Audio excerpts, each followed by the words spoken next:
그리고 우리가 뇌 건강을 지키기 위한 중요한 생활 습관 중에 하나가 바로 긍정적인 생활 습관을 가지라입니다. 대부분 너무 건강 염려증에 걸려 있거나 또는 우울증이 심한 사람들이 결국 알츠하이머성 치매와 같은 치매로 이어지는 경우가 상당히 많습니다. 그래서 좀 더 적극적인 사회 활동을 통해 가지고 하루 종일 스마트폰만 보면 뇌 구조가 변한다는 말이 사실인가요? 네, 사실입니다. 우리가 그 스마트폰을 장시간 보게 되면은 뇌의 앞쪽 부분인 전두엽과 그리고 뇌의 척두엽 부분인 기억센터라고 알려진 해마 기능이 떨어지게 됩니다. 특히 요즘에 숏폼 형태의 유튜버들도 많고 이런 숏폼 콘텐츠 소비가 많은데요. 이런 숏폼 콘텐츠의 소비가 특히 더 위험합니다.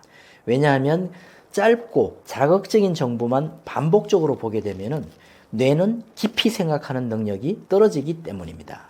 그리고 집중력과 판단력을 담당하는 전두엽의 활성도가 낮아지게 되고 또 기억을 담당하는 이 척두엽의 해마 부위에 회색질이 줄어드는 현상이 나타나게 되죠. 이렇게 되면 판단력 저하가 생기게 되고 또 즉흥적인 감정 반응이 일어나게 됩니다. 그래서 결국 기억력 감퇴로 이어지게 되는데요. 이처럼 어린아이부터 노년층까지 스마트폰을 장기간 사용하는 일이 많아지는 만큼 디지털 치매가 오지 않도록 주의하는 것이 꼭 필요하겠습니다. 수면 부족이 뇌세포를 죽인다는 말은 과학적인 근거가 있나요?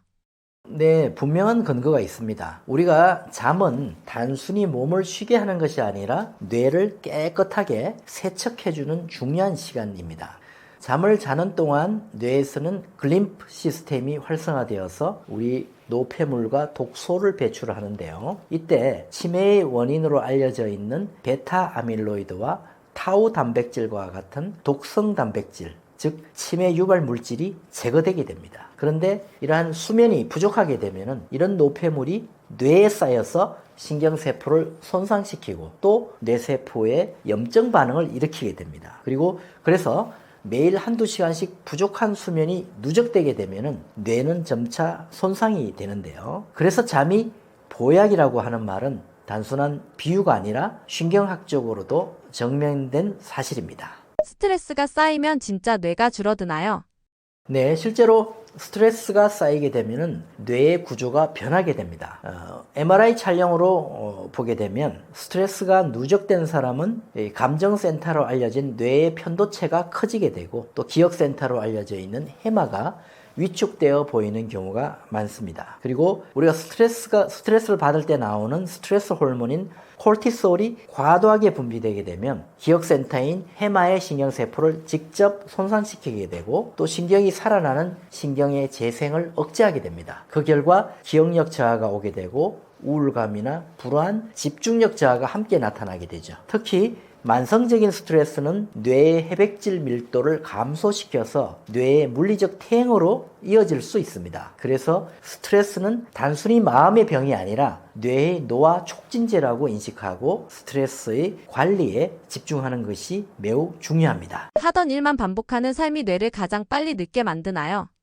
네, 맞습니다. 뇌에 새로운 자극이 없게 되면 뇌는 빠르게 늙어가게 됩니다. 매일 같은 길로 출근하고 같은 사람만 만나고 또 같은 일만 반복하게 되면 뇌는 더 이상 새로운 시냅스 연결을 만들지 않게 되죠. 즉 다시 말하면 뇌가 에너지 전략 모드로 들어가 버린다는 의미입니다. 이렇게 되면 뇌의 신경 회로가 단순화되게 되고 또 뇌의 회복 능력인 가소성이 떨어지게 됩니다. 그래서 이것을 극복하기 위해서는 작은 변화로만으로도 충분합니다. 예를 들자면 매일 지나가는 길에서 오늘은 약간 다른 방향으로 가보거나 또 새로운 취미 활동을 시작하거나 또는 낯선 언어를 배워보는 것만으로도 뇌는 신선한 자극을 받게 됩니다. 그래서 이러한 아주 작은 변화가 뇌에는 큰 활력을 주게 되는 것입니다.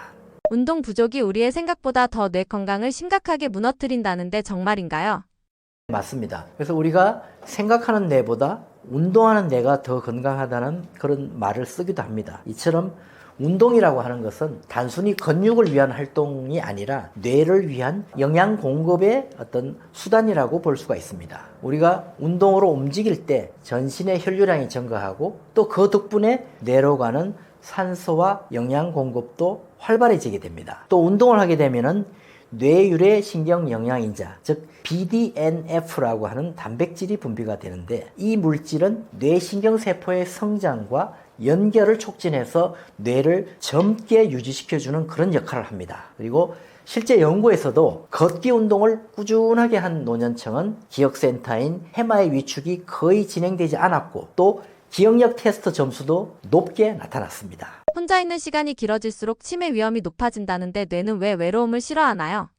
우리가 사람과의 관계가 단절되게 되면 뇌의 앞쪽 부분인 전두엽과 또 척두엽인 해마의 활성도가 급격히 떨어지게 되고, 또 사회적인 판단과 공감 능력을 담당하는 부위의 회로가 약해지게 됩니다. 그리고 이런 상태가 길어지게 되면 뇌의 염증 반응이 증가하고, 또 뇌신경 세포 간의 연결이 줄어들면서 인지 능력의 저하가 가속화되게 됩니다. 그래서 특히 혼자 있는 시간이 길어지게 되면 생각의 순환이 단조로워지기 때문에 뇌가 다양한 감정과 언어 자극을 받지 못하게 되죠. 그래서 가족, 친구, 사회활동이 단순한 위로나 여가가 아니라 우리의 뇌를 지키는 가장 강력한 치매 예방 약이라고 생각하는 것이 좋습니다. 뇌 건강을 지키기 위해서 지켜야 하는 습관, 절대 하면 안 되는 습관이 있을까요? 그리고 우리가 뇌 건강을 지키기 위한 중요한 생활 습관 중에 하나가 바로 긍정적인 생활 습관을 가지라입니다. 저도 치매 환자를 매일 보다 보면 대부분 너무 건강 염려증에 걸려 있거나 또는 우울증이 심한 사람들이 결국 알츠하이머성 치매와 같은 치매로 이어지는 경우가 상당히 많습니다. 그래서 평소에 우울증이 오지 않도록 긍정적인 어떤 정신활동이나 생활습관을 가지는 것이 치매 예방을 위해서도 매우 중요한 인자라고 볼 수가 있습니다. 그래서 좀 더 적극적인 취미활동 또는 사회활동을 통해 가지고 하루하루를 우울하지 않게 즐겁고 유쾌하고 쾌활하게 활동하는 것이 도파민과 세로토닌과 같은 우리가 치매를 막아주는 그런 신경물 전달 물질의 분비를 촉진시키기 때문에 일상생활 습관에서 항상 유쾌하고 즐겁고 긍정적으로 생활하는 것이 치매 예방의 아주 핵심 열쇠라고 볼 수가 있습니다. 치매는 기억력보다 주의력이 먼저 무너진다는데 맞나요?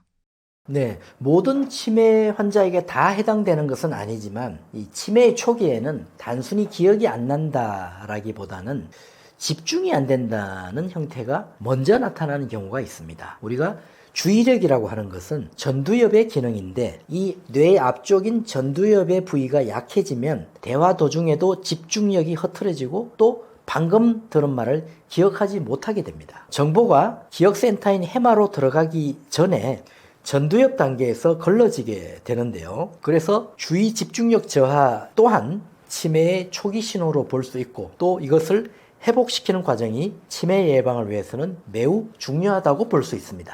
길 찾기가 어렵고 물건을 자주 잃어버리면 공간 인지가 망가진 것인가요?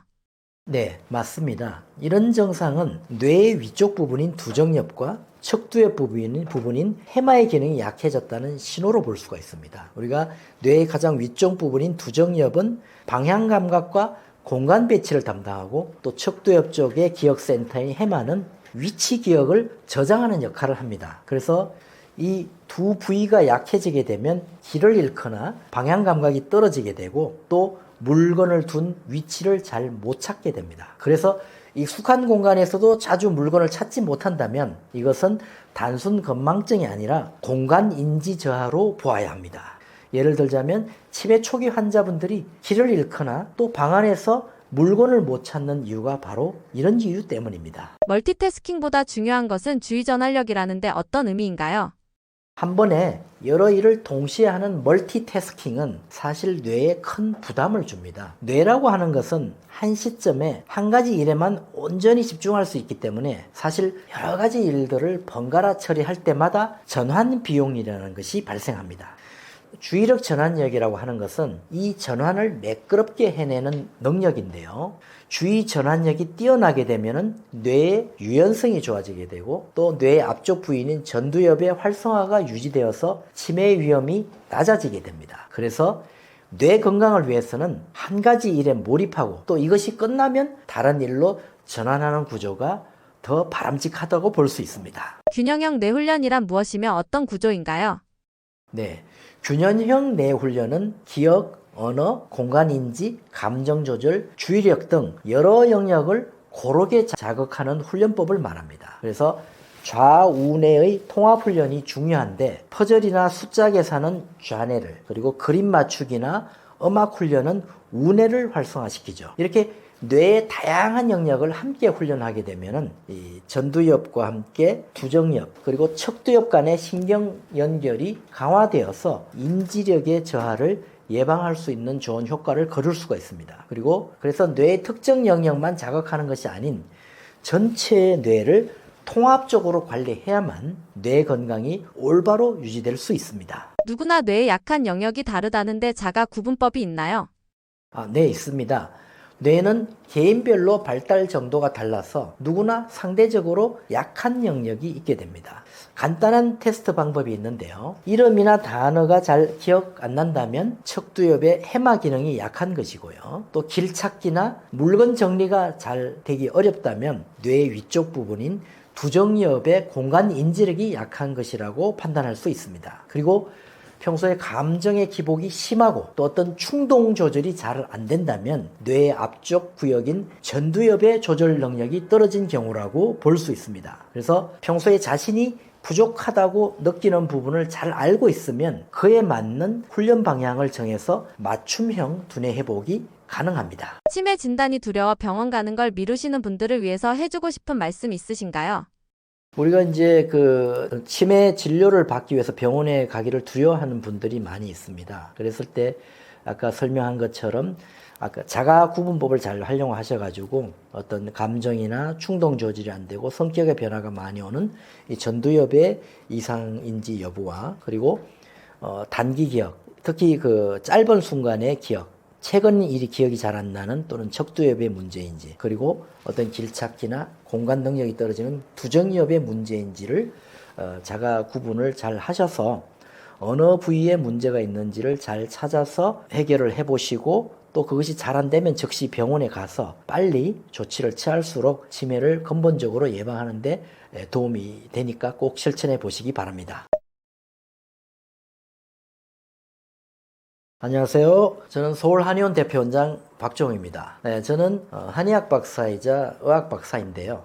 한의학적인 연구를 통해서 계속적인 이제 연구를 하는 것도 중요하지만 또 서양학적인 관점에서 우리가 치매라든지 파킨슨병, 뇌졸중과 같은 퇴행성 뇌질환을 바라보는 것도 중요한 의미가 있을 것 같아서 양쪽 학문을 서로 존중하면서 한 30년 이상 중증 난치성 질환인 치매를 중점적으로 연구하고 치료하고 있습니다. 그래서 오늘 첫 시간에는 많은 분들이 가장 궁금해하시는 치매의 전조증상에 대해서 알아보았고요. 또 하루 10분만 투자해도 뇌를 젊게 유지해서 치매를 예방할 수 있는 핵심 방법들을 모두 알려드렸습니다. 그래서 이 내용들을 아는 것에 그치지 않고 이것을 매일 꾸준하게 실천해 주시는 것이 더 중요하기 때문에 이것을 알고 잘 실천해 주시기 바랍니다. 제가 진료실에서 치매 환자들을 보면서 말씀을 드리는데요. 치매는 우리가 치료할 수 없는 불치병이라기보다는 치료하기 어려운 난치병이라고 볼 수 있습니다. 그래서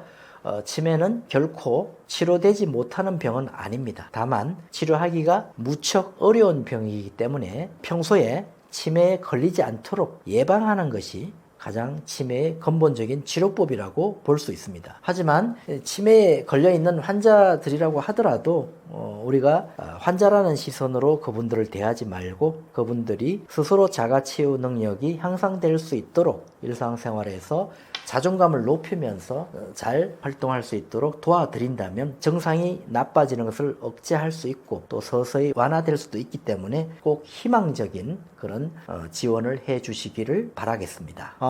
뇌는 우리 장기들 중에서 끊임없이 재생하고 또 회복할 수 있는 장기입니다. 뇌는 가소성이라고 해서 신경가소성이라고 해서 회복할 수 있는 힘이 있는 장기입니다. 특히 기억센터로 알려져 있는 해마라고 하는 곳은 이 해마가 망가져서 치매가 오지만 또 뇌 속에서 유일하게 다시 재생될 수 있는 그런 곳이라고 알려져 있는 부위라고 볼 수가 있습니다. 제가 오랜 시간 동안 치매 환자들을 치료하면서 뇌가 훈련과 자극을 통해서 실제로 변화되는 것을 여러 번 확인을 했습니다. 그리고 치매 치료의 핵심은 우리의 마음과 뇌와 몸을 통합해서 치료하는 것이라고 볼 수가 있는데요. 사실 우리가 마음이 우울해지고 우울증이 생기게 되면 뇌의 구조와 기능도 변화되게 되고 또 기억력도 떨어지면서 치매에 취약해질 수 있습니다. 그리고 이 뇌 기능이 약해지면 우리의 몸도 쇠약해지기 때문에 항상 마음과 뇌와 몸, 그러니까 자율신경계, 중추신경계, 이 체성신경계를 통합적으로 관리하는 것이 상당히 중요하다고 볼 수 있습니다. 그래서 저는 이를 체계적인 데이터를 기반으로 이 치매 예방법과 치료법을 30년 이상 연구를 해오고 있는데요. 그 결과 세계 최고의 권위자들인 미국의 하버드대학교 의과대학 석학들과의 의학적 교류를 통해서 자체 연구 개발한 치매, 파킨슨병, 뇌졸중의 특허받은 치료법인 서울 하버드 333 통합치료를 완성하게 되었습니다. 그래서 이 영상을 보시고 치료에 도움이 필요하신 분들은 고정 댓글에 링크를 확인해 주시고요. 또 저와의 1대1 전화 상담 신청도 가능하기 때문에 치매 환자를 돌보고 계신 가정의 보호자분들, 그리고 치매 환자들이 또 불편한 점이 있으신 분들은 편하게 문의를 주시면 제가 직접 상담을 하고 또 방법을 일러드리도록 하겠습니다. 그리고 오늘 여러 가지 치매에 대한 이야기를 많이 드렸는데요. 치매에 걸려 있는 분들도 포기할 필요가 없는 것이 제가 설명드렸던 어떤 마음 챙김이나 또 뇌에 좋은 음식, 그리고 좋은 생활 습관, 그리고 운동법, 그리고 취미 활동 등을 통해서 뇌를 계속 개발하고 뇌에 신선한 자극, 입체적 자극을 준다면 치매 환자라고 하더라도 그 증상이 나빠지는 것을 억제할 수 있고 또 서서히 완화시킬 수도 있기 때문에 치매라고 해서 이것을 불치병이라고 생각하지 마시고 희망적인 극복이 가능하다는 긍정적인 사고로의 전환이 상당히 중요하다고 볼 수가 있고요. 또 건망증이나 경도인지 장애와 같이 치매의 직전 단계에 있는 많은 분들도 치매를 미리 예방하는 이런 평소에 좋은 생활 습관들이 많기 때문에 이 습관들을 잘 지켜서 미리미리 예방을 한다면 치매는 사실 그렇게 무섭고 두려운 질환이라는 것은 아니라는 인식도 우리가 가질 수 있게 될 것입니다. 그래서 평소에 어떤 마음 챙김, 음식, 생활 습관, 운동법, 취미 활동을 통해서 즐겁고 유쾌하고 활기찬 생활 습관을 가지기를 제가 권장드리겠습니다. 그리고 여기에서 더 다루지 못한 자세한 치매 정보는 제가 운영하고 있는 의학 유튜버 채널인 박종TV의 치매 특강편을 시청해 주시면 많은 정보들이 있으니까 유익하리라고 생각이 됩니다. 마지막으로 여러분의 뇌는 아직 젊습니다. 그리고 회복될 수 있습니다. 그러니 희망의 끈을 놓지 마십시오. 감사합니다.